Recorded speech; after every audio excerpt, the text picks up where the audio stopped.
Selamat malam.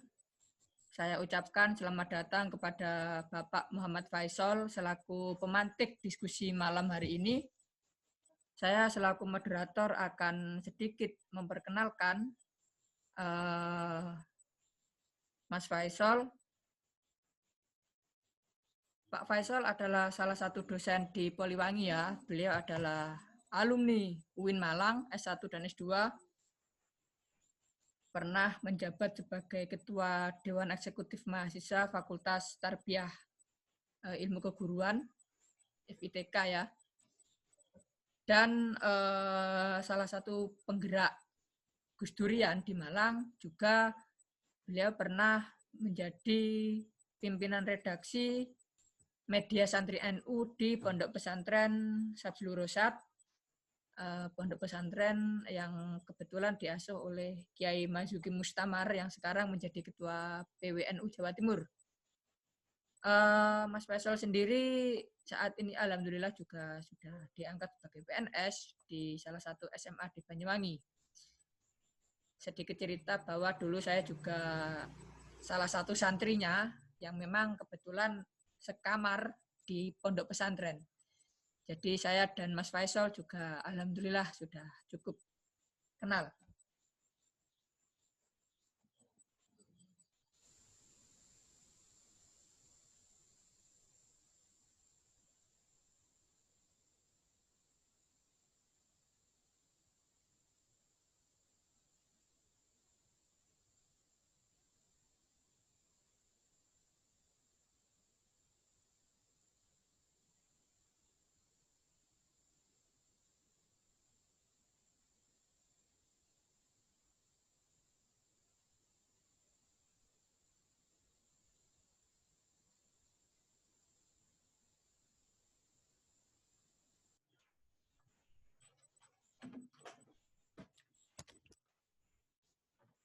Untuk mengawali diskusi pada malam hari ini, mungkin langsung saja saya serahkan kepada Bapak Faisal selaku pemateri untuk menyampaikan bagaimana kiranya kita menjadi pahlawan milenial.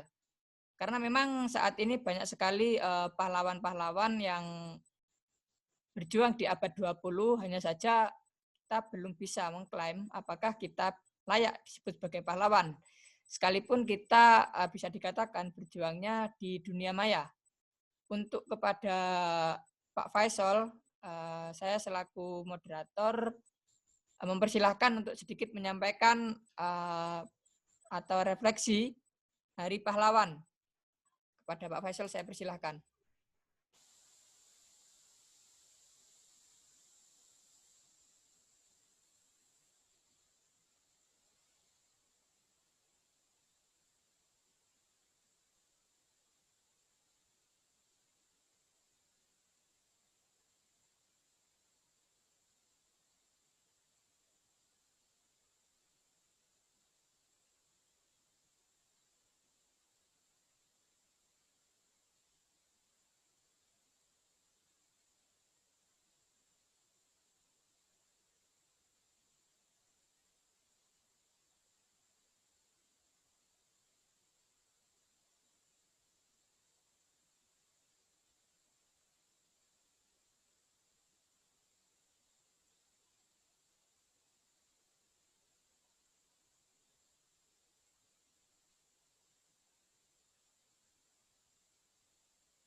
Kepada Bapak Faisal, saya persilahkan untuk memulai diskusi pada malam hari ini.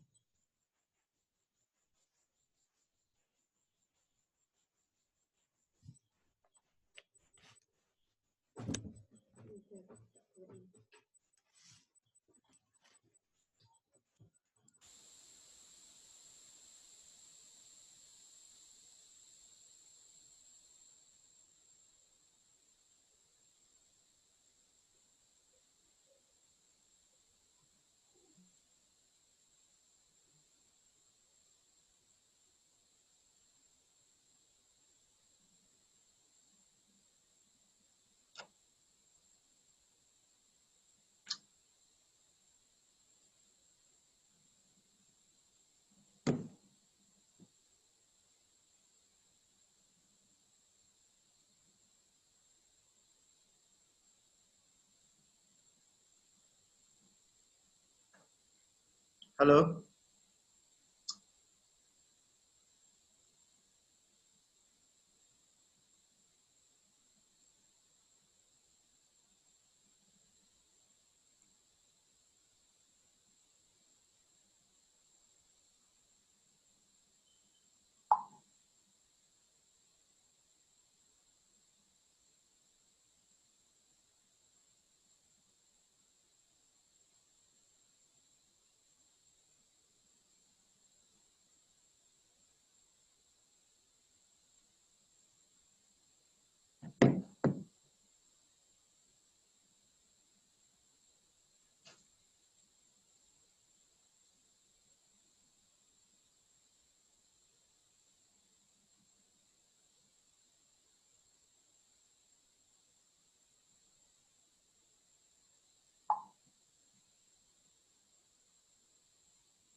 Kepada Pak Faisal, silahkan untuk menyampaikan materinya. Ya, Assalamualaikum warahmatullahi wabarakatuh. Alhamdulillahirrabbilalamin. Allahumma sholli wa sallim wa barik ala sayyidina Muhammad amma ba'du. Ya, selamat malam teman-teman mahasiswa dan seluruh peserta copy paste yang diselenggarakan oleh Duta Jawa Timur, Duta Damai Jawa Timur. Damai Jawa Timur ya. Ya, saya sampaikan pertama terima kasih atas undangannya Duta Damai Jawa Timur hari ini. Ternyata tadi saya masuk itu tidak bisa, mungkin karena partisipasi yang masuk itu terlalu banyak, akhirnya tidak bisa masuk, dan ini masih banyak sebenarnya ingin masuk tetapi tidak bisa. Mungkin nanti bisa direkamkan, Mas Ajid selaku koordinator acara mungkin bisa direkamkan biar nanti bisa dilihat oleh teman-teman yang ingin masuk tetapi malam ini tidak bisa masuk. Yang kedua saya sampaikan mohon maaf agak terlambat karena ini tadi ada acara, maka dari itu saya mohon maaf kalau dalam mengisi acara ini agak. Mungkin itu Mas Ajid, ada pertanyaan mungkin, apa bisa langsung dimulai, apa gimana? Silahkan bisa langsung dimulai, Bapak. Oke.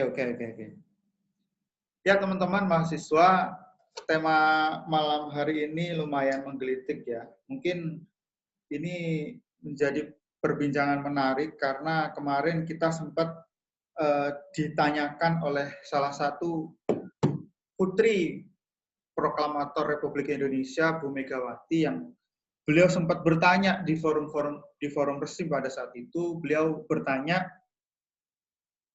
kontribusi milenial hari ini itu apa, gitu kan? Makanya diskusi kita pada malam hari ini adalah cara jitu menjadi seperti itu. Teman-teman, perlu kita pahami dan ternyata kalau kita telisik dan baca sejarah teman-teman, ternyata banyak kontribusi yang dilakukan oleh anak-anak muda itu sudah sejak sebelum Indonesia ini merdeka. Kalau kita ingat ratusan tahun lalu di sekitar abad 13, 1300-an, itu ada sosok anak muda yang ingin atau bersumpah bahkan yang biasa kita kenal dengan sebutan Sumpah Palapa dulu itu. Sumpah Palapa yang diproklamirkan oleh Gajah Mada pada saat itu. Sumpah Palapa. Beliau bersumpah untuk tidak bersenang-senang dulu sebelum bisa mempersatukan Nusantara ini dalam bingkai Majapahit. Itu dilakukan oleh seorang Mahapatih Gajah Mada pada saat itu. Ingat kembali di era 1900-an, itu tepatnya 20 November ya, itu seorang tokoh muda juga lahir pada tahun 1988 atau biasa kita kenal dengan nama Dr. Sutomo, itu berhasil mendirikan sekaligus mengketuai organisasi baru pada saat itu yang ingin memperjuangkan nilai-nilai pendidikan dan kebudayaan di era itu, dan berhasil mendirikan sekaligus mengketuai namanya Budi Utomo. Pada saat itu mendirikan, bahkan Dr. Sutomo ini masih berusia 20 tahun karena tahun kelahirannya kalau tidak salah itu 1888. Jadi sekitar masih 20 tahun saat Budi Utomo itu berdiri. Jadi seperti itu teman-teman. Bahkan kalau kita lihat sejarah lagi, pada tahun 1916 itu ada tokoh muda yang masih umur 28 tahun bernama, pemuda ini berasal dari Jombang, tepatnya desa Tambak Beras. Beliau bernama Kiai Wahab Hasbullah. Beliau pada usia 28 tahun itu sudah mendirikan namanya Nahdlatul Wathon. Pemudaan pada saat itu, pemuda tanah air. Bergerak juga di dalam bidang sosial dan bidang pendidikan. Padahal beliau di tahun 1916 itu sekitar masih usianya 28 tahun. Ini kan luar biasa. Anak-anak muda tapi kontribusinya bagi bangsa dan negara. Bahkan pada saat itu belum merdeka ya, karena tahun 1916 mampu memberikan kontribusi besar bagi bangsa Indonesia. Kemarin baru kita lewati tanggal 28 Oktober itu juga bagian dari ikhtiar teman-teman muda, anak-anak muda di Indonesia untuk menyatukan organisasi-organisasi kepemudaan masih bersifat kedaerahan. Lalu di tahun 1928 itu anak-anak muda berkumpul untuk berupaya berikhtiar untuk menyatukan anak-anak muda di penjuru negeri untuk bersatu menjadi satu wadah. Makanya ada namanya sumpah di tahun 1928, tepatnya 28 Oktober 1928 itu menyatukan anak-anak muda, misalnya yang dari Ambon, yang awalnya Zong Ambon, yang dari Jawa yang namanya Zong Java, itu kemudian yang Jakarta Zong Batak, dan mereka berkumpul jadi satu mengikrarkan namanya Sumpah Pemuda. Ini juga atas inisiasi dari anak-anak muda. Bahkan teman-teman mahasiswa yang ikut berpartisipasi dalam diskusi malam hari ini, kalau kita mengingat kembali pada tahun 1945, ya, pada proses proklamasi kemerdekaan Republik Indonesia, kalau kita ingat kembali ya, itu mau tidak mau diakui atau tidak, Indonesia diproklamirkan pada tanggal 17 itu tidak lain dan bukan atas ikhtiar teman-teman muda. Kalau kita lihat di tanggal 15, 16, 17 sebenarnya Soekarno pada saat itu belum merencanakan untuk melakukan proklamasi. Kita baca sejarah. Tetapi pada saat itu ketika Sultan Syahrir mendengar bahwa Jepang ada pengeboman di Jepang yang mengakibatkan kekuatan Jepang sangat turun drastis, ya. Itu kemudian mendengar itu Sultan Syahrir tanggal 15 Agustus 1945, beliau itu mengumpulkan anak-anak muda pada saat itu. Bahkan tanggal 16 Agustus itu berkumpulkan sama Sultan Syahrir, terkenal dalam sejarah itu namanya peristiwa Rangsdengklok kan.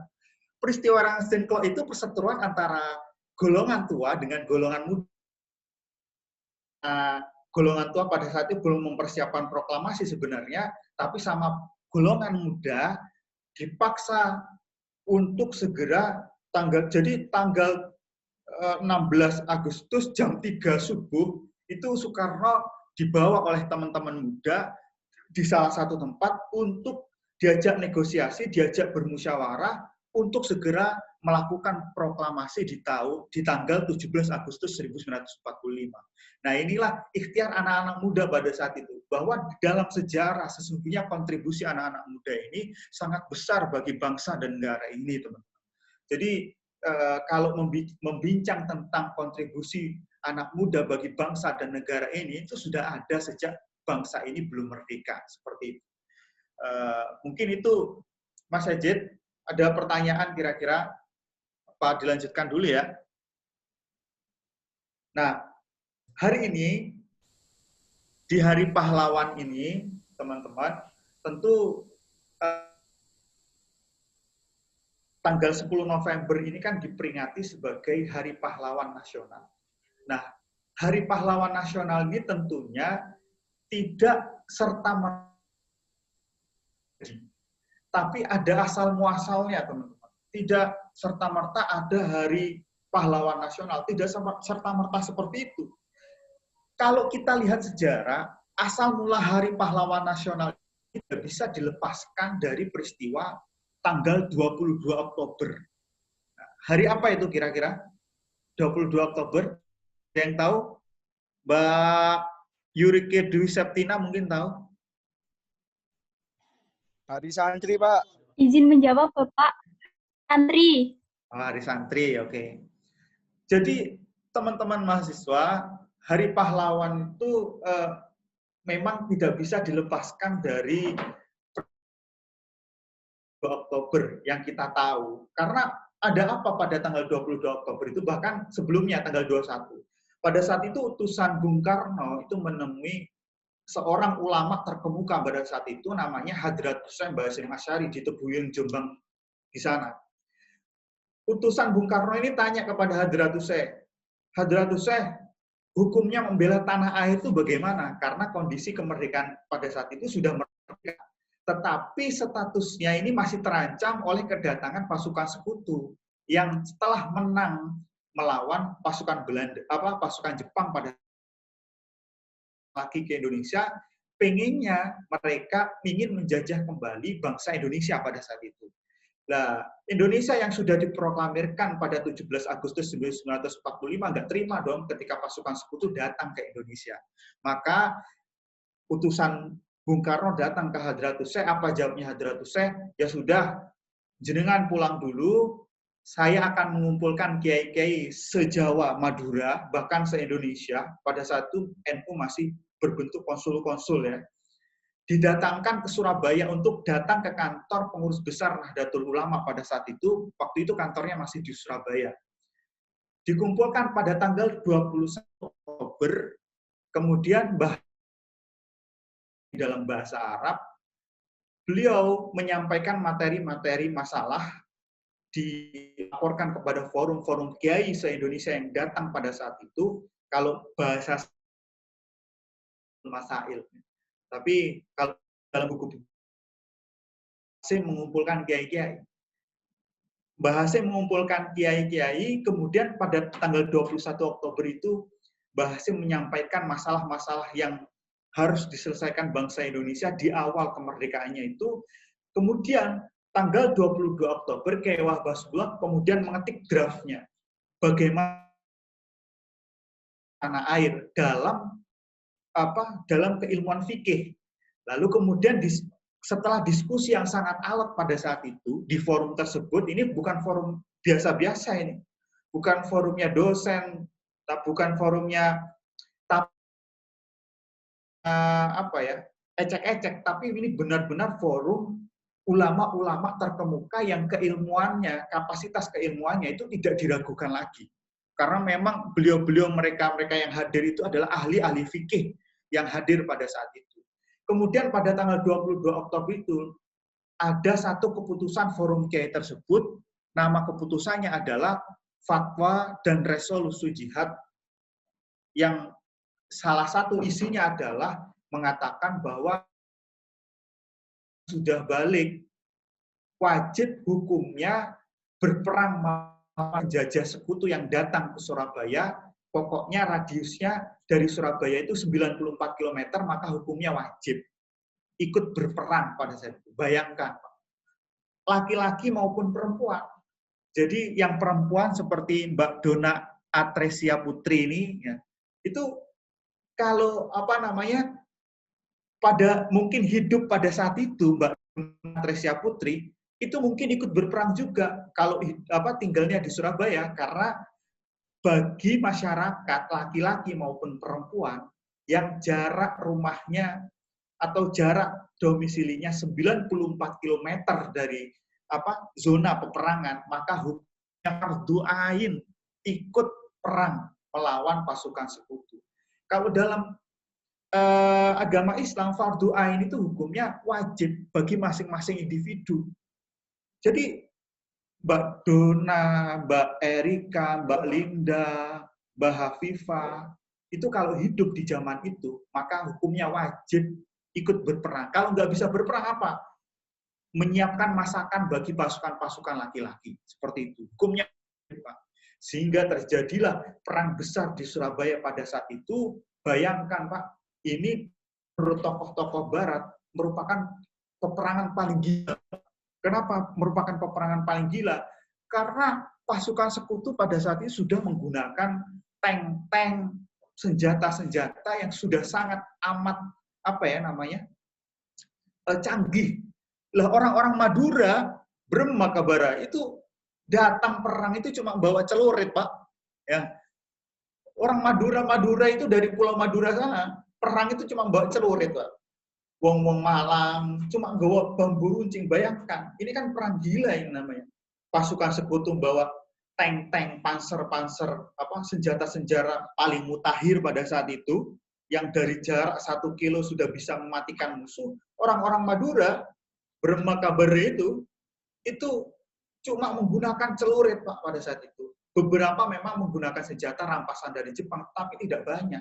Di sekutu yang peralatan tempurnya lengkap, Pak, menggunakan tank.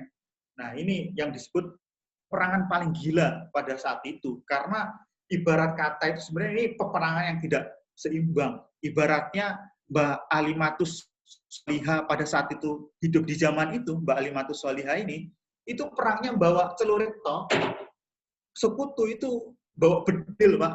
Bayang sampai ada depan, sampai nggak celurit, musuhnya lawan bedil, kira-kira piye menang apa enggak kira-kira.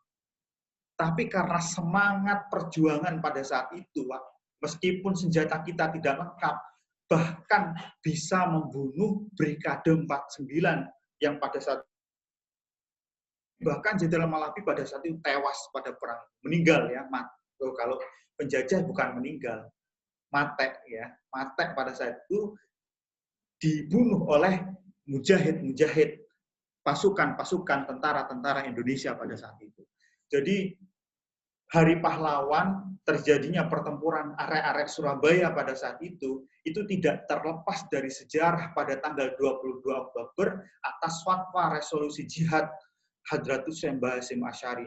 Tanpa fatwa resolusi jihad Mbah Hasyim Asy'ari pada tanggal 22 Oktober itu tidak mungkin bisa mengerahkan massa yang perang tapi dalam keadaan tidak pakai logika sudah.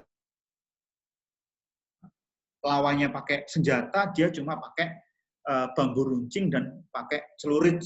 Nah, makanya bahkan ada sejarah yang mengatakan kenapa kata jancu itu begitu populer di Surabaya.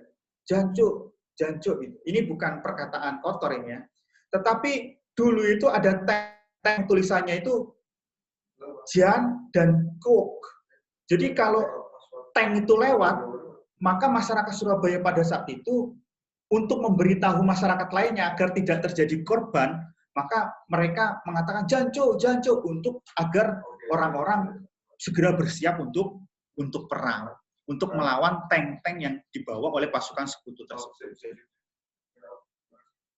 Tapi janco itu Jepang ya, bukan pada saat itu ya, tapi pada saat sebelum itu, di tank-tanknya Jepang pada saat itu. Itulah kita mencoba mereview kembali untuk untuk flashback kembali jasa-jasa pahlawan terhadap kemerdekaan bangsa Indonesia itu ternyata tidak diperoleh dengan hadiah, tidak diperoleh dengan mudah, tidak diperoleh dengan santuy. Kita rebahan, enak kan? Kalau sekarang, dulu itu yang dikorbankan adalah nyawa, harta, semuanya dikorbankan demi kemerdekaan Indonesia. Maka dari itu, di Hari Sumpah Pahlawan ini, kita kaum milenial, maka ya harus mencoba untuk bukan hanya memperingati secara seremonial, misalnya, ya penting seremonial, upacara penting juga untuk mengingat-ingat kembali. Tetapi hal yang lebih penting adalah mencoba meneruskan perjuangan kita di era sekarang ini bagi kaum milenial untuk memperjuangkan kembali nilai-nilai kepahlawanan. Bukan hanya dengan cara-cara seremonial. Nah, acara seremonial itu tetap penting karena untuk mengingat secara pikiran. Tapi yang lebih penting itu adalah mencoba untuk berikhtiar sekuat tenaga mengimplementasikan nilai-nilai kepahlawanan. Nilai-nilai kepahlawanan itu apa? Cinta tanah air, nasionalisme, kemudian rela berkorban untuk bangsa dan negara. Nah, kalau sekarang caranya bagaimana? Nah, kalau ada kaidah laisal fata mayyaqulu kana abi walakinnal fata mayyaqul ha anada. Kalian itu bukan anak muda. Laisal fata mayyaqulu kana abi walakinnal fata mayyaqul ha anada. Kalian itu bukan anak milenial. Modern, bukan anak muda. Yang seringkali mengatakan bupati. Saya ini anaknya pejabat seperti itu. Saya ini anaknya, selalu membanggakan orang tuanya. Laisal fata mayyaqulu kana walakinnal fata mayyaqul ha anada. Tapi jadilah anak milenial, anak muda yang selalu mengatakan bukan karena faktor orang tuanya dia besar. Orang tuanya dia bisa berkontribusi, tapi karena ikil aku. Jadi dikenal kontribusinya luas bukan hanya karena siapa orang tuanya, mengenalkan orang tuanya, menyombongkan orang tuanya. Laisal fata mayyaqulu kana abi walakinnal fata mayyaqul ha anada. Jadi Mas Muhammad Angger Hidayatullah itu jangan sampai mengatakan, bapak kui Kapolda, iro macam-macam ambisun, sontok iro. Seperti itu tidak boleh itu. Mas Dimas misalnya yang pakai baju merah ini ya, yang berani ini ya, jangan sampai ngomong iku wong tuwek kui Kapolres, itu macam-macam ambisun. Jotosi ro ning kene. Tidak boleh seperti itu. Tapi anak milenial itu, anak muda itu laisal fata mayyaqulu kana abi walakinnal fata mayyaqul kana. Ini saya Dimas. Dimas yang ingin berkontribusi bagi bangsa dan negara. Dengan cara apa? Belajar dengan giat ya. Mencoba kita. Nah, itu juga bagian dari nilai-nilai nasionalisme, nilai-nilai cinta tanah air, nilai-nilai nilai-nilai kepahlawanan itu. Paham kira-kira ya? Mas Muhammad siapa ini? Baju merah ini. Yang ganteng ini siapa? Ya, yang senyum-senyum itu, lupa saya. Yang ini kayak tentara ini. MBPA 002. Muhammad siapa ini? Yaitu ya. Jadi seperti itu. Laisal fata mayyaqulu kana abi walakinnal fata, adalah anak muda yang seringkali mengatakan orang tua saya itu ini, orang tua saya itu, orang tua saya boh, orang tua saya itu C. dan seterusnya, yang disebut anak muda itu yang mengatakan bahwa inilah saya. Itu yang pertama. Yang kedua yang harus dilakukan oleh anak-anak muda di era milenial ini adalah untuk memperingati Hari Pahlawan adalah ada sebuah kaidah lagi yang sering saya sampaikan di forum-forum. Ini saya dapatkan dari seorang guru saya namanya Kiai Mujib Kulyubi. Saya tidak tahu ini dari kitab mana, tetapi saya ingat betul beliau mengatakan begini. Lanah dota bidunil harokah, wala harokata bidunil ukhuwah. Jadi katanya Kiai Mujib Kulyubi itu, coba ya, dari kitab mana beliau ngambil, tapi ini saya ingat betul dari lisan beliau Kiai Mujib Kulyubi. Orang yang sangat alim ya. Beliau mengatakan lanah dota wala harokata bidunil ukhuwah. Lanah dota tidak akan ada kesuksesan bidunil harokah tanpa adanya gerakan, tanpa adanya ikhtiar yang maksimal. Jadi jangan berharap untuk bisa sukses, jangan berharap ingin bisa bangkit,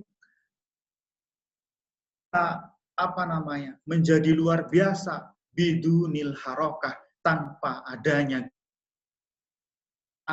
ikhtiar yang maksimal, tanpa adanya ikhtiar yang optimal. Kalau sampean hari ini sebagai mahasiswa, maka ya ikhtiar yang maksimal itu dalam bentuk apa? Nah, itu harus direalisasikan, belajar yang dia ikut kegiatan-kegiatan organisasi di luar BEM dan seterusnya. Bagian dari ikhtiar. Lanah dota bidunil harokah. Nah, tidak ada kebangkitan tanpa adanya ikhtiar yang kuat. Tidak ada kesuksesan tanpa ikhtiar yang maksimal. Lanah data bidunil harokah. Wala, terusannya ini ya. Wala harokata bidunil uhu. Namanya gerakan, kalau tadi kan tidak ada kebangkitan, kesuksesan tanpa adanya gerakan. Kalau sekarang la harokata bidunil uhu. Tidak ada gerakan yang bagus, tidak ada ikhtiar yang bagus, tidak ada usaha yang bagus bidunil ukhuwah tanpa adanya persaudaraan, tanpa adanya persahabatan. Nah, maka dari itu sampean harus punya banyak teman ketika kuliah ini. Jangan sampai temannya hanya yang satu bangku dengan sampean. Temannya hanya yang satu kelas dengan sampean. Semua warga kampus itu harus kenal. Kalau ngekos, tetangga kanan kirinya harus kenal. Karena tidak sampean usaha semaksimal mungkin, tapi temannya tidak banyak. Ini akan sulit. Makanya Kulyubi mengatakan lanah dota bidunil harokah, tidak ada kesuksesan bidunil harokah tanpa ada ikhtiar gerakan yang maksimal, wala harokata, dan tidak ada gerakan atau ikhtiar yang maksimal bidunil ukhuwah tanpa adanya persaudaraan, atau kalau sekarang namanya kalau kita lebih modernkan itu adalah jejaring yang bagus, jejaring yang maksimal. Teman-teman yang punya jejaring sana sini. Nah, ini harus dimanfaatkan. Untuk apa? Mentasihkan nilai-nilai kepahlawanan tadi, bukan untuk hal-hal lain tentunya, kan seperti itu. Nah, mungkin itu yang bisa saya sampaikan. Saya kembalikan kepada moderator dulu. Terima kasih atas sedikit banyak penjelasan yang sudah disampaikan oleh Mas atau Bapak Faisal kepada kita. Sangat menarik sekali. Tadi cerita mulai dari Gajah Mada ya, hingga tercetusnya peristiwa 10 November yang itu tak lepas dari fatwa dan resolusi jihad yang disampaikan Kiai Haji Hasyim Asy'ari pada tanggal 22 Oktober. Nah, sedikit berbincang-bincang di era milenial saat ini, bahwasanya banyak yang kemudian kelompok-kelompok ya, yang menganggap bahwasanya hanya umat Islam saja yang berjuang melawan penjajah. Sehingga dari narasi tersebut muncul ide untuk mendirikan negara Islam. Menurut Pak Faisal selaku pemateri, bagaimana Bapak menanggapi bahwasannya apa benar hanya umat Islam saja yang memperjuangkan bahasa Indonesia ini? Nah, sehingga seolah-olah saat ini kita itu hidupnya hanya mayoritas umat Islam, tidak bahasanya itu tidak ingin atau tidak mau untuk berinteraksi dengan agama-agama lain. Nah, itu bagaimana? Ya, terima kasih Mas Moderator. Ini pertanyaan menarik juga. Jawaban lengkapnya tidak mungkin saya sampaikan di forum ini karena forum ini tentu banyak keterbatasannya, selain keterbatasan ruang dan juga keterbatasan waktu. Jawaban lengkapnya nanti bisa dibaca di buku ini ya. Kenapa harus NKRI ini saya tulis di tahun 2018. Di sini jawabannya lengkap insya Allah. Tetapi di forum ini tentu saya jawab, tidak mungkin tidak saya jawab ya. Tapi tidak selengkap yang ada di buku, nanti bisa dicari di mana, ini saya tulis di buku ini. Terkait pertanyaan Mas Yazid, kalau kita melihat tim 9 yang dibentuk sebelum masa kemerdekaan itu, Mas Wahid, salah nama A.A. Maramis. A.A. Maramis ini non-muslim. Beliau juga berperan penting dalam penyusunan atau persiapan kemerdekaan Republik Indonesia. Ada hal menarik pada saat itu kalau kita melihat sejarah dan mengacak sejarah itu kan sila pertama dulu itu kan dengan memberlakukan syariat Islam bagi pemeluk-pemeluknya. Lalu kemudian ada aspirasi dari tokoh-tokoh Timur Indonesia yang mengatakan kalau bisa jangan pakai diksi itulah, jangan pakai kalimat itu. Ini kan di Indonesia ini banyak agama, maka pada saat itu menurut kesepakatan dirubahlah yang awalnya kalimat itu berbunyi menjalankan syariat agama Islam kepada pemeluk-pemeluknya itu dirubah menjadi ketuhanan yang Maha Esa. Nah, ini Mas Yazid tidak lepas dari ikhtiar oleh semua tim yang ada di dalam tim 9 itu. Tidak bisa dilepaskan dari semua tim ini, ya. Jadi bukan hanya kontribusi umat Islam, bukan juga hanya kontribusi non-Muslim, tapi ini kontribusi bersama. Jadi ini legitimasi Pancasila dan lain-lain ini adalah usaha bersama. Jadi tidak bisa dipungkiri ini hanya usaha agama A misalnya. Ini hanya usaha agama B misalnya. Tidak bisa dipungkiri tidak bisa seperti itu, tapi ini adalah ikhtiar agama dari Sabang sampai Merauke, agama Islam, Kristen, Hindu dan lain sebagainya, mendirikan bangsa dan negara Indonesia ini dari semua agama. Maka dari itu proses terciptanya ini, Mas Yazid, kita ini kan bangsa Indonesia yang sangat bangsa Indonesia yang berideologikan Pancasila dan Undang-Undang Dasar Negara.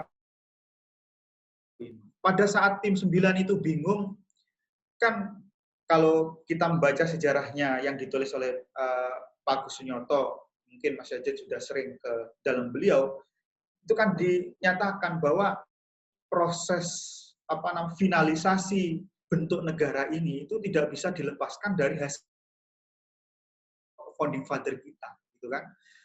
Dulu itu yang agama Islam beberapa memang ada yang protes, tetapi secara umum ketika kalimat menjalankan syariat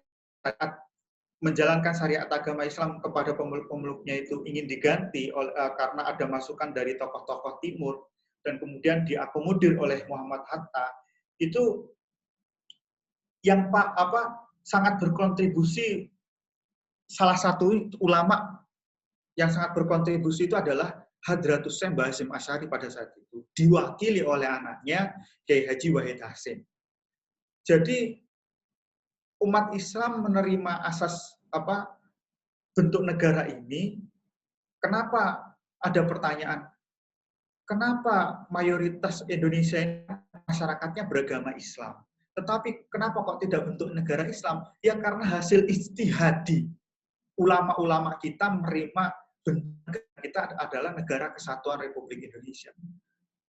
Pada saat itu Kiai Wahid Hasyim sesuai arahan abahnya menerima untuk dirubah menjalankan syariat-syariat kepada pemeluk-pemeluknya itu menjadi ketuhanan yang Maha Esa saja. Jadi diterima itu. Otomatis kita sebagai bangsa Indonesia, khususnya orang yang Muslim, juga harus mengakui bahwa ini adalah produk ijtihadi ulama. Yang harus digarisbawahi. Bentuk negara kita itu adalah produk ijtihadi ulama. Bukan produk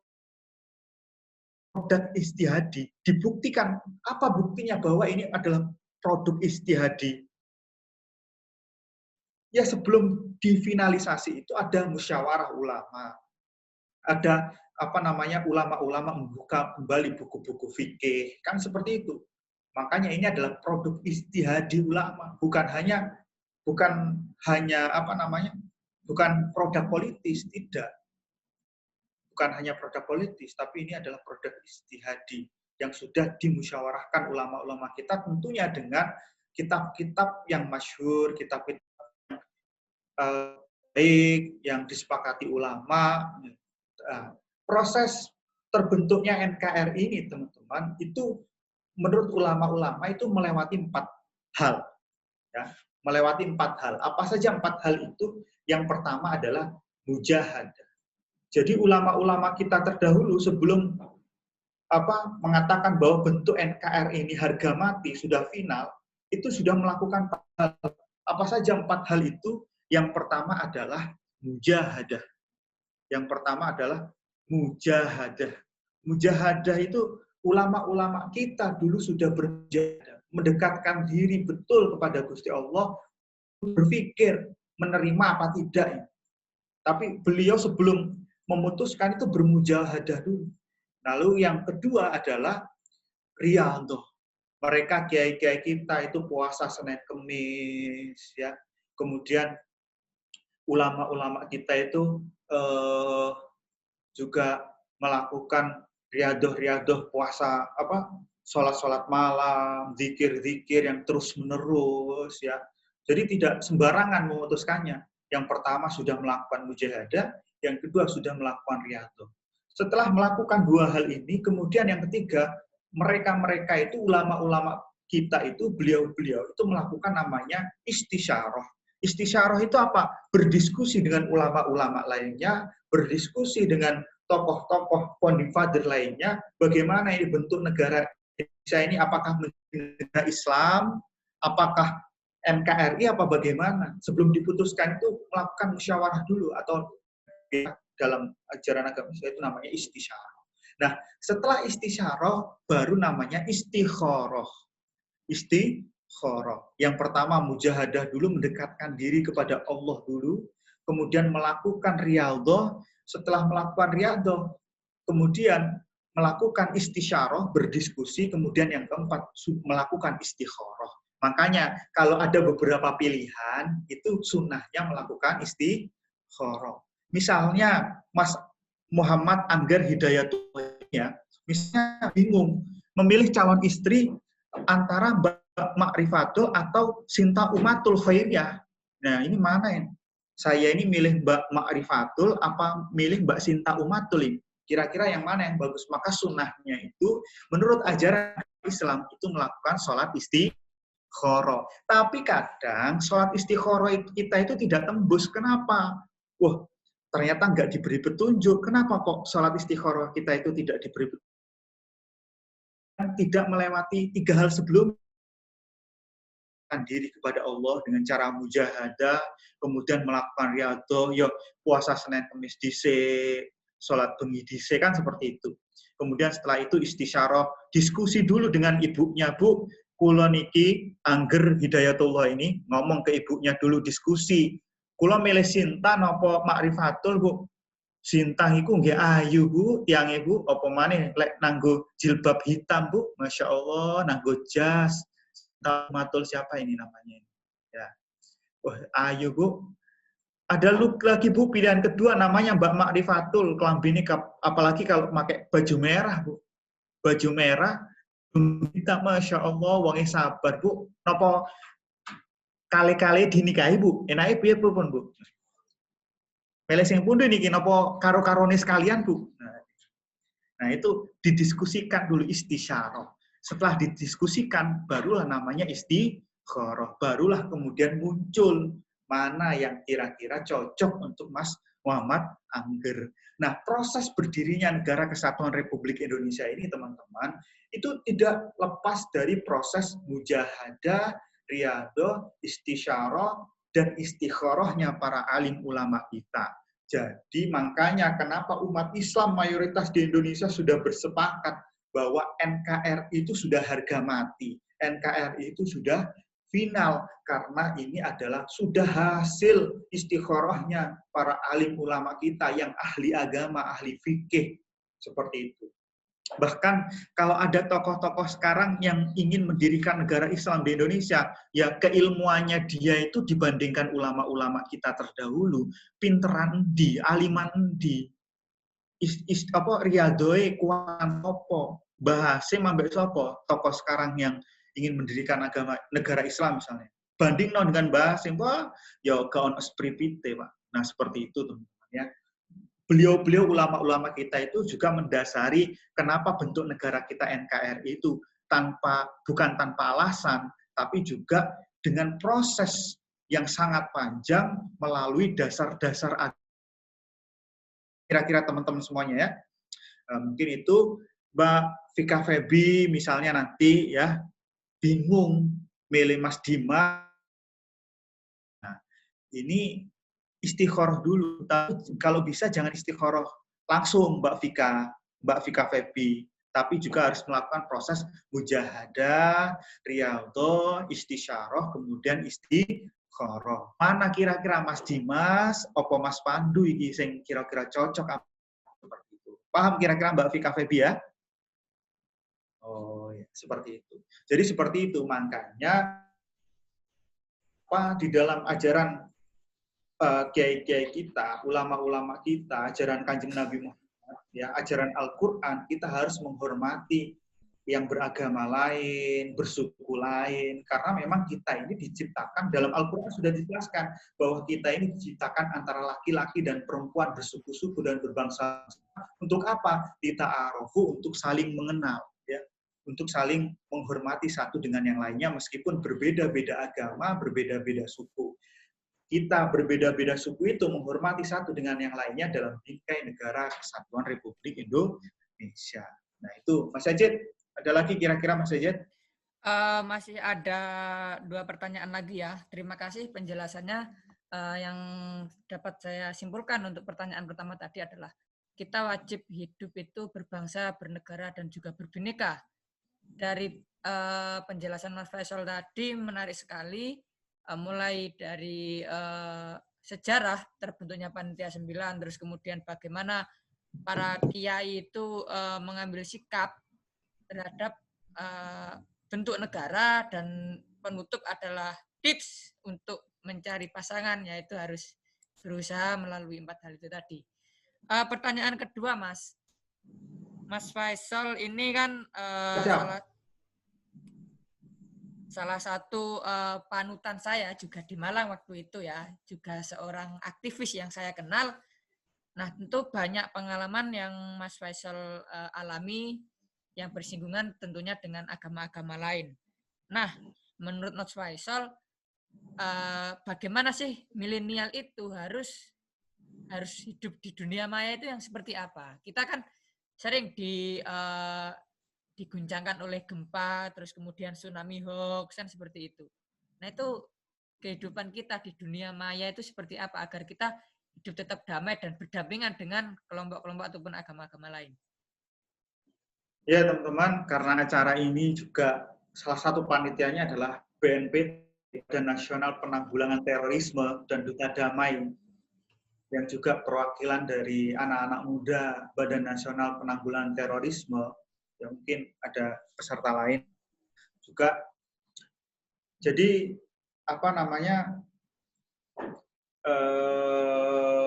di dunia maya ini itu ibarat apa ya? ibarat pasar. Dunia maya itu ibarat pasar, ono sing dodolan ono sing dodolan klambi, ono sing dodolan sepatu, ono sing dodolan sandal, seperti itu. Ada yang jualan sepatu itu yang bagus-bagus, yang harganya mahal. Ada yang jualan sepatu itu yang harganya murah, yang bagus. Ada juga yang murah tapi bagus, murah tapi jelek, itu juga banyak. Jadi macam-macamnya itu banyak. Jadi dunia maya itu ibaratkan pasar, teman-teman. Orangnya bermacam-macam yang jualan, yang dijual itu juga bermacam-macam. Ada orang yang punya kepentingan bagaimana saya di pasar itu, juga kepentingannya berbeda-beda. Yang jualan misalnya kepentingannya bagaimana jualan saya ini cepat laku. Yang pembeli ada yang tipikal cepat dapat barangnya segera pulang. Tapi ya engko ae lah melaku-melaku, ambil anake dan seterusnya. Jadi dunia maya itu kalau dianalogikan secara sederhana itu ibarat pasar. Karena pasar, kita sebagai pembeli, ya kita itu harus memilih. Ate milih tempe, sing dodolan kok akeh. Ono sing tempene rada suwi, kadang wis ono sing busuk, ono sing apik. Kira-kira kita milih yang mana kira-kira? Ya milih yang tentunya yang bagus. Kalau bisa yang bagus, yang murahan seperti itu kan teman-teman. Kita mau beli sepatu, nah banyak pembeli yang jualan sepatu. Ada yang bagus tapi ternyata setelah kita coba itu nggak pas sepatunya kita pakai, itu terlalu besar atau terlalu kecil. Kalau terlalu kecil kan sakit nanti karena bisa melukai kaki kita. Maka ya carilah kira-kira penjual yang sepatunya itu kira-kira cocok dengan kita, ukurannya cocok. Begitu juga dengan dunia maya. Di dunia maya ini orang memberikan tulisan, informasi, artikel-artikel, video-video, itu tentu ada kepentingan dan maksudnya. Ada yang punya kepentingan hanya menghibur, ada. Ya, misalnya Mbak Putri Rizky Karisma ini sering melihat opa-opa gitu kan, iklan opa-opa gitu, videonya opa-opa di TikTok, Lee Min Ho dan lain-lain. Ya, tujuannya mungkin yang buat TikTok itu hanya untuk bersenang-senang gitu kan, untuk membuat orang itu tersenyum. Misalnya ada juga orang membuat konten di dunia maya itu untuk jualan misalnya. Ada juga biar yang melihat itu beli seperti itu. Tapi ada juga teman-teman, ini menurut penelitian Badan Nasional Penanggulangan Terorisme, pada saat itu saya pernah diundang di Jakarta, di hotel apa? Waktu itu Jakarta Selatan ya. Itu juga melakukan riset yang mengatakan di dalam dunia maya itu banyak sekali konten-konten yang bermuatan membuat kita marah, membuat kita membuat kita cepat marah, seperti konten-konten bahwa yang keras-keras seperti itulah, bahwa negara ini harusnya negara Islam seperti itu. Nah ini kan keliru kalau kita mengaca dari pendapatnya ulama-ulama terdahulu yang mengatakan bahwa NKRI ini sudah final misalnya. Maka tugas kita sebagai kaum milenial harus meningkatkan literasi digital kita, meningkatkan kemampuan kita untuk memilah dan memilih mana informasi yang betul, mana informasi yang salah di dunia maya. Ini yang harus kita tingkatkan. Misalnya banyak kajian-kajian keagamaan, mana yang misalnya ini kurang cocok, ini yang cocok. Nah, itu yang harus kita tingkatkan. Nah, yang harus kita tingkatkan adalah kemampuan literasi digital kita dalam memilih. Ibarat kita mau beli ayam di pasar, pilihlah ayam yang paling seger, kira-kira yang cocok harganya. Kalau kita pengennya ayam kampung, ya jangan milih ayam horn. Rasanya tentu akan berbeda. Begitu juga kalau kita ingin menikmati konten-konten di media sosial, maka harus bisa memilih mana yang konten bagus, mana yang konten menenangkan, mana yang konten bermanfaat. Itulah yang kita lihat, yang kita pelajari, dan yang kita baca. Yang kurang bagus, ya di-skip saja seperti itu. Paham kira-kira teman-teman ya? Nah, begitu juga Ya, karena ini kaitannya dengan media sosial, yang dilihat boleh sekali-kali lihat Lee Min Ho, boleh, sangat boleh sebagai hiburan kan, sebagai opa-opa Korea ya sebagai hiburan. Tapi jangan terus-terusan, ya sesekali melihat konten-konten yang punya nilai pendidikan lebih misalnya. Kalau ibu misalnya, ya lihatlah menjadi ibu yang baik, merawat anak usia 1 tahun. Nah, ini kan calon ibu seperti itu misalnya. Atau yang lainnya, kalau bapak-bapak yang lainnya mungkin lihat apa seperti itu. Misalnya bagi teman-teman agribisnis atau teman-teman yang lain, mungkin ya disesuaikan dengan jurusannya masing-masing. Intinya, kaum milenial itu harus pinter memilah dan memilih mana informasi yang baik, mana informasi yang buruk di dunia maya. Paham kira-kira teman-teman ya?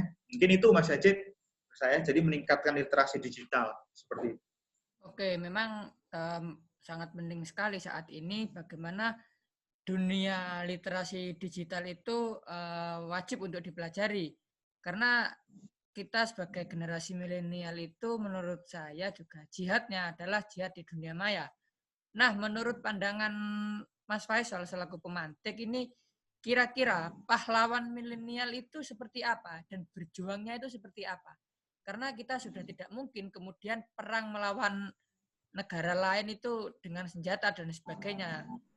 Bahkan sekarang itu kita sudah mengenal istilah-istilah seperti proxy war, terus kemudian artificial intelligence, dan internet outing, dan lain sebagainya. Sehingga untuk perang melawan katakanlah semacam buzzer-buzzer yang penyebar hoax itu nggak mungkin kita menggunakan senjata. Nah, itu menurut Pak Pemateri seperti apa? Ya, jihad itu kan kalau dalam bahasa kan berasal dari bahasa Arab. Kemudian di dalam bahasa Indonesia juga ada, kalau di bahasa Indonesia kan ikhtiar atau usaha. Jihad, berusaha. Jihad itu banyak versinya bagi kaum milenial. Apalagi hari ini sudah era 4.0 kan. Kalau teman-teman mahasiswa mungkin ya sangat paham dengan hal itu. Kita hari ini itu adalah kalau dalam lingkup yang paling kecil itu bagi keluarga kita. Contoh, hal yang paling kecil adalah ya berbakti kepada orang tua. Kalau sampai sebagai mahasiswa ya harus belajar dengan khidmat dan rajin seperti itu. Itu kalau kita dihadapkan dengan era 4.0 yang sudah penjajahan itu bukan dalam bentuk peperangan lagi, sampai harus angkat senjata, sudah nggak gitu. Mbak Niki Triamanda misalnya harus bawa pisau perang dengan Belanda, sudah tidak seperti itu. Ya, Mbak Sela Nailul Iza nggak perlu lagi misalnya perang menggunakan bambu runcing, tidak seperti itu lagi, karena penjajahan di era sekarang itu bukan dengan cara-cara seperti itu, tapi bagaimana penjajahan dari dunia-dunia maya itu kan, bagaimana doktrin agar memiliki misalnya, atau bagaimana anak-anak muda kita, bangsa Indonesia, didoktrin agar mencintai narkoba misalnya. Nah, itu juga dalam bentuk penjajahan. Bagaimana doktrin agar lebih mencintai budaya orang luar gitu, daripada budaya kita sendiri, itu juga bagian dari penjajahan. Maka tugas kita sebagai milenial, minimal hal yang paling sederhana yang kita lakukan tentu kita dalam lingkup keluarga ya berbuat baik terhadap keluarga. Tapi konteks milenial hari ini sebagai bagian sampai internet paling masif ya, seperti Mbak Karisma Jahwa ini kan pengguna internet paling aktif ini ya.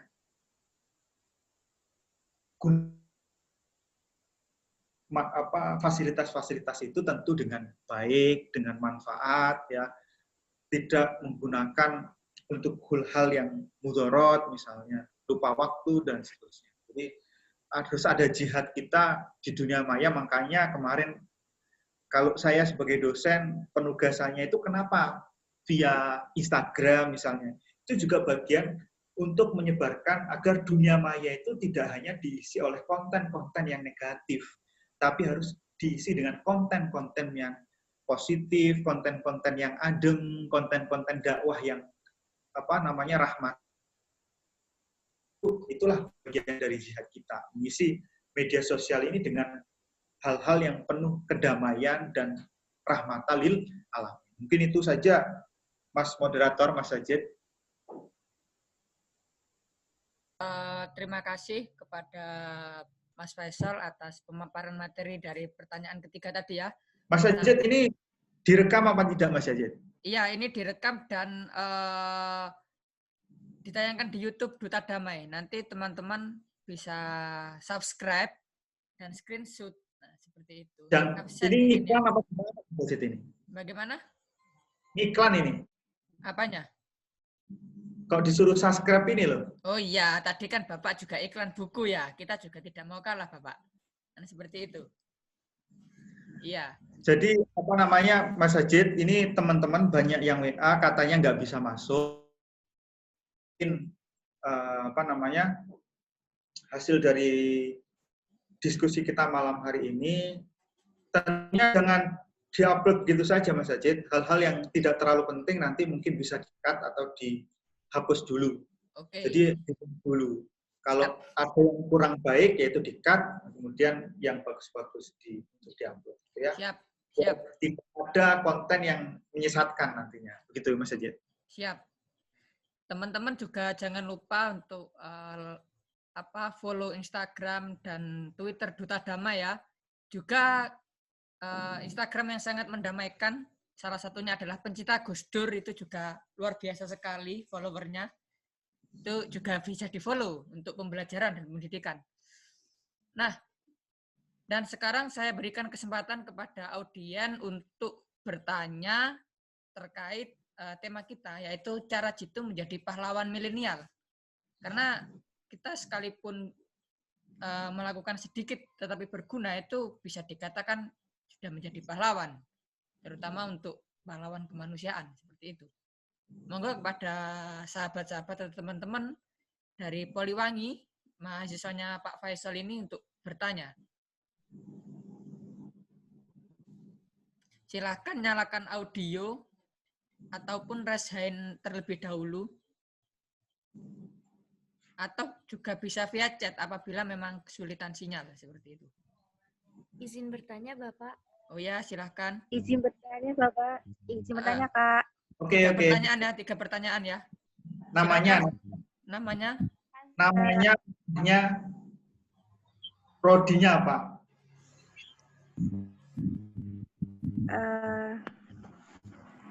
Perkenalkan, nama saya Nadia Kurota Ayun dari kelas 1A, Prodi Manajemen Bisnis Pariwisata. Ingin bertanya, Pak, bagaimana tanggapan Pak Faisal dengan kepada generasi milenial saat ini yang sering menggunakan produk-produk luar negeri?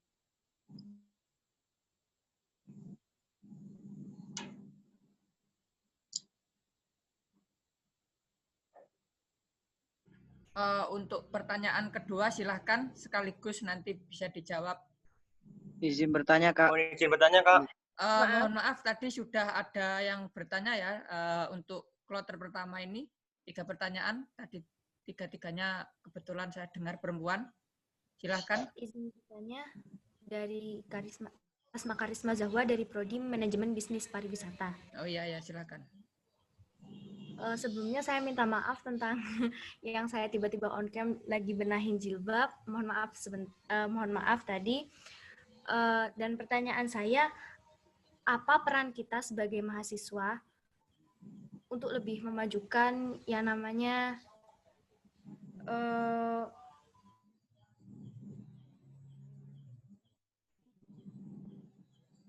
suaranya itu peran mahasiswa apa? Suaranya nggak kedengar. Halo, apakah suara saya bisa didengar? Bisa. kita sebagai mahasiswa dalam era milenial untuk memajukan sebentar Pak, agak lupa. Karena cepet-cepetan tadi, mohon maaf Pak. Peran kita sebagai mahasiswa dalam era milenial ini Pak, sebagai pahlawan di era milenial. Baik, terima kasih. Itu saja yang bisa saya tanyakan. Kurang lebihnya mohon maaf. Satu pertanyaan lagi. Tadi perempuan. Silahkan.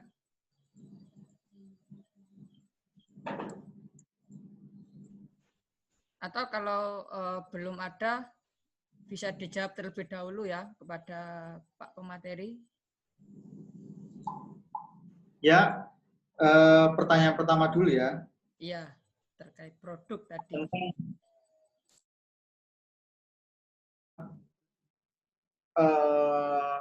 Tidak dalam negeri seperti itu. Kalau bagi saya pribadi,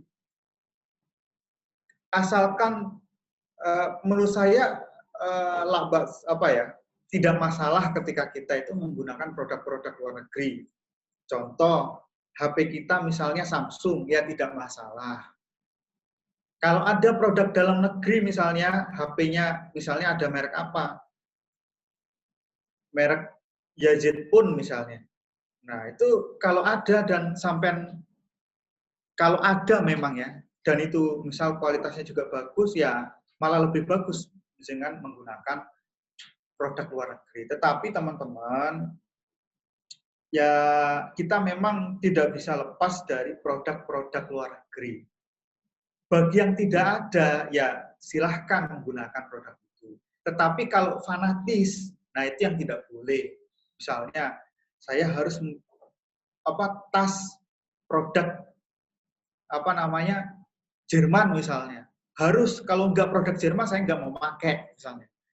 Atau misalnya, saya harus menggunakan sepatu produk Perancis misalnya. Nah, itu yang tidak boleh. Padahal ada produk sepatu dan produk-produk yang ada di Indonesia dan mudah didapatkan, itu bisa kita dapatkan seperti itu. Jadi menggunakan produk-produk juga harus harus adil, harus tidak serta-merta semua yang produk luar negeri tidak boleh kita gunakan, itu juga tidak betul. Tetapi ya kalau produk-produk di dalam negeri itu ada, misalnya seperti sepatu dan lain-lain, produk sepatu hasil buatan Mojokerto, nah ya sudah sepantasnya kita lebih milih produk-produk, bahkan jangan jauh-jauh sudah. Hal yang paling sederhana, teman-teman mahasiswa ketika di kosan itu, kalau bisa, kalau beli makanan, apakah boleh beli di KFC, di McDonald? Boleh. Boleh, sangat boleh. Di Pizza Hut, boleh apa enggak? Ya boleh. Dan tidak dilarang kan seperti itu. Tetapi alangkah baiknya, ojo setiap hari ning McDonald Pak mangane. Ning utamakan tetangga-tetangga kosan sekitar. Itulah yang dinamakan dengan ekonomi kerakyatan. Kalau pertumbuhan ekonomi itu di dalam suatu negara, itu biasa, teman. Tapi PR kita bangsa Indonesia sekarang miskin semakin miskin, apalagi ditimpa COVID-19 ini. Maka kalau bisa, hal yang paling sederhana yang bisa kita lakukan, kalau kita jajan ketika di kos, ketika di rumah, ya datanglah jajan, beli itu. Jangan hanya makan setiap hari di Pizza Hut, setiap hari di KFC, setiap hari di McDonald misalnya, karena sangune saulan dikei bapak Kalimantan 10 juta misalnya. Waduh, repot ngene ya. Gunakan dalam produk dalam negeri itu dalam artian ya yang bisa kita lakukan secara sederhana dan setiap hari itulah yang kita lakukan, karena itulah yang bisa menggerakkan ekonomi kerakyatan. Ekonomi kerakyatan itu bukan hanya hasil finalnya, bukan hanya pertumbuhan ekonomi, tapi juga pemerataan ekonomi.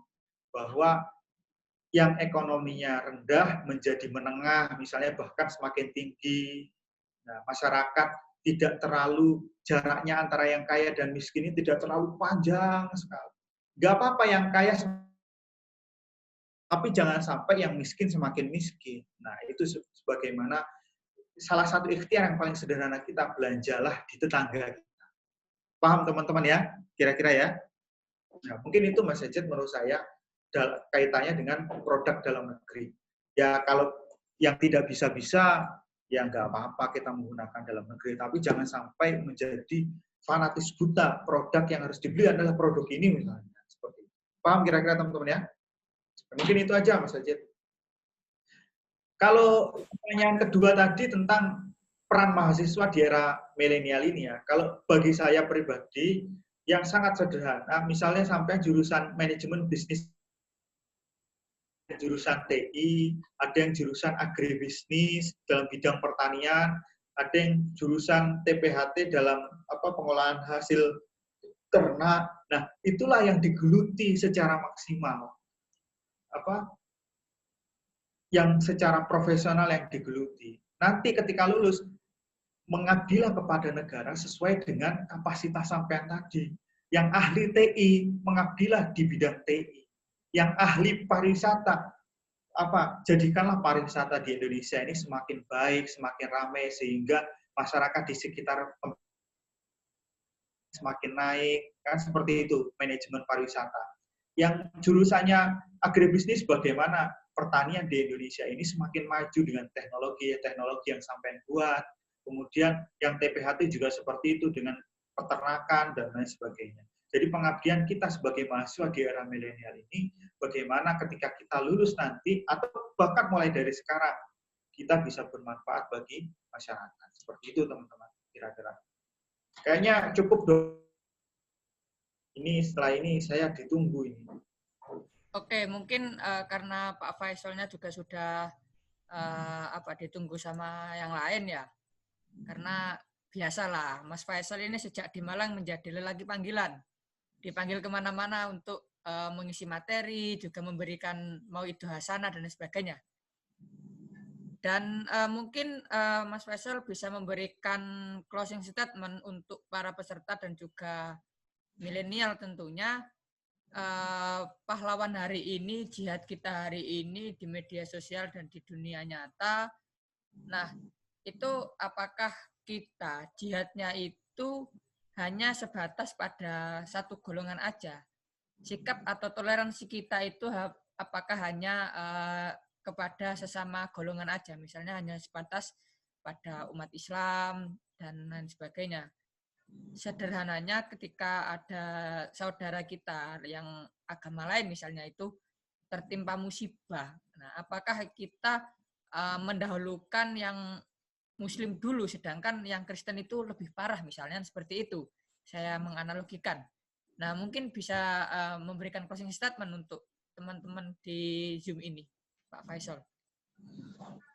Jadi begini Mas Ejit, proses ibadah itu perhatian kita kepada sama manusia. Jadi perhatian kita secara horizontal ya, kan ada dua.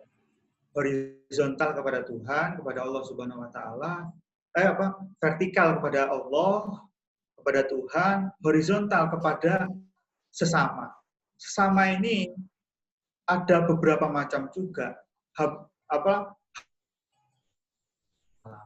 Hablum minan nas itu artinya apa? Perhatian kepada sesama manusia.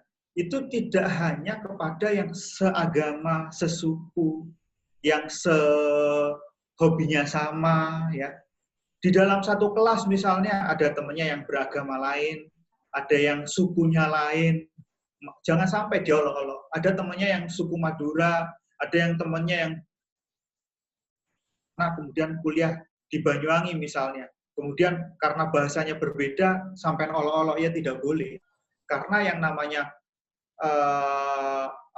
hablum minan nas ini tidak ada agamanya kita berbuat baik.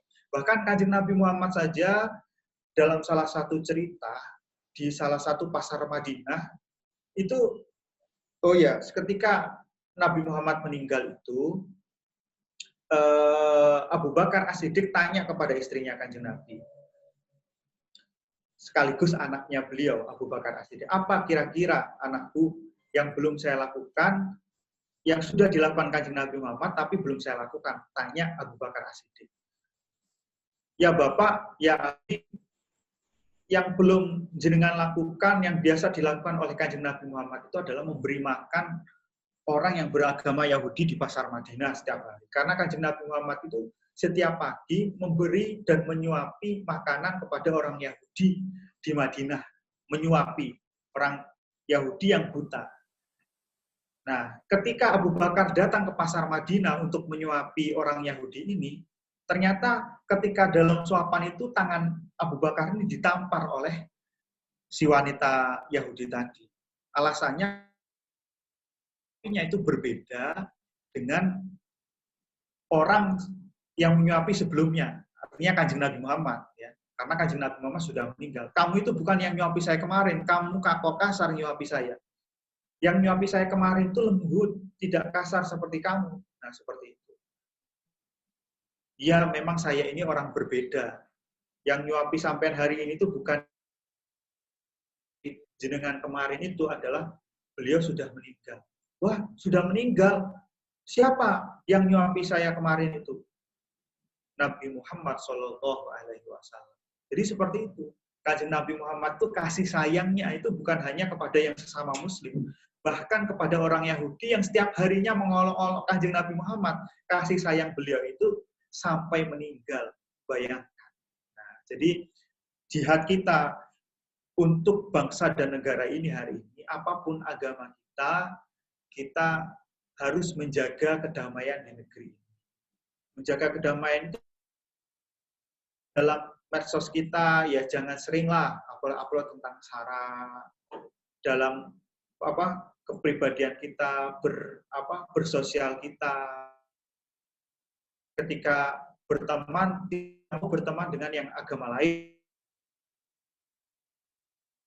sukunya berbeda misalnya seperti itu. Ya tidak boleh, karena ini juga menjaga kedamaian di Indonesia itu bagian dari jihadnya Indonesia.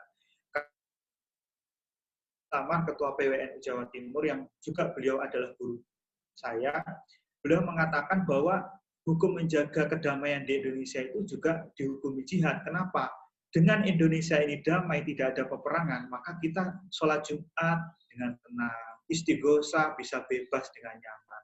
Maka hukum menjaga kedamaian di Indonesia, menghormati agama lain, ya, agar terjadi ketentraman di antara jihad kita sebagai bagian di era milenial ini. Dan ada dua hal tadi yang saya ulang lagi ya teman-teman, untuk closing statement ini adalah ada dua tadi. Yang pertama adalah laisal fata mayyaqulu kana abi walakinnal fata mayyaqul ha anada. Jangan dibiasakan sebagai anak muda, apalagi di era 4.0 itu, selalu mengatakan membangga-banggakan jabatan orang tuanya, membangga-banggakan posisi orang tuanya. Ayah saya ini Kapolda, ayah saya ini kiai besar. Kamu kalau macam-macam ke saya tak jotosi, kamu tidak boleh seperti itu. Tapi yang dinamakan anak muda itu tidaklah dikatakan anak muda yang sering memamerkan kebesaran orang tuanya. Al-fata mayyaqulu kana abi walakinnal fata mayyaqul ha anada. Tapi jadilah anak muda di era milenial ini yang berikhtiar sekuat mungkin untuk berkontribusi bagi bangsa dan negara ini. Yang kedua, la nahdota bidunil haroka wala harokata bidunil ukhuwah. Tidak ada kesuksesan tanpa adanya ikhtiar yang kuat. Wala harokata, tidak ada kesuksesan gerakan yang kuat tanpa adanya bidunil ukhuwah, tanpa adanya persaudaraan. Baik persaudaraan antar sesama muslim, sesama manusia, semuanya saja. Bahkan jaga ukhuwah-ukhuwah. Paham kira-kira ya? Mungkin itu saja closing statement dari saya. Terima kasih closing statement-nya. Sangat menarik sekali dua kaidah yang disampaikan. Teman-teman nanti bisa melihat kembali di channel YouTube kami di Duta Damai Jawa Timur, juga kepoin acara-acara kita nanti selanjutnya di Instagram Duta Damai Jawa Timur. Terima kasih saya sampaikan kepada Bapak Faisal selaku pemantik yang sangat luar biasa sekali.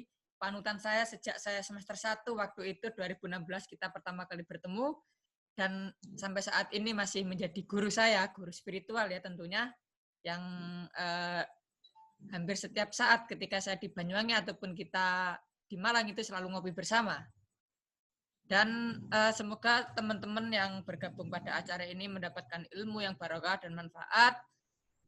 Mohon maaf jika memang ada ketidaknyamanan.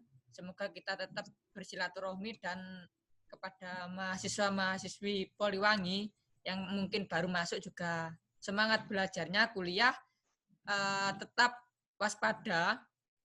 COVID-19 juga sharing sebelum sharing di media sosial apabila teman-teman mendapati informasi yang sifatnya kurang jelas dan sebagainya.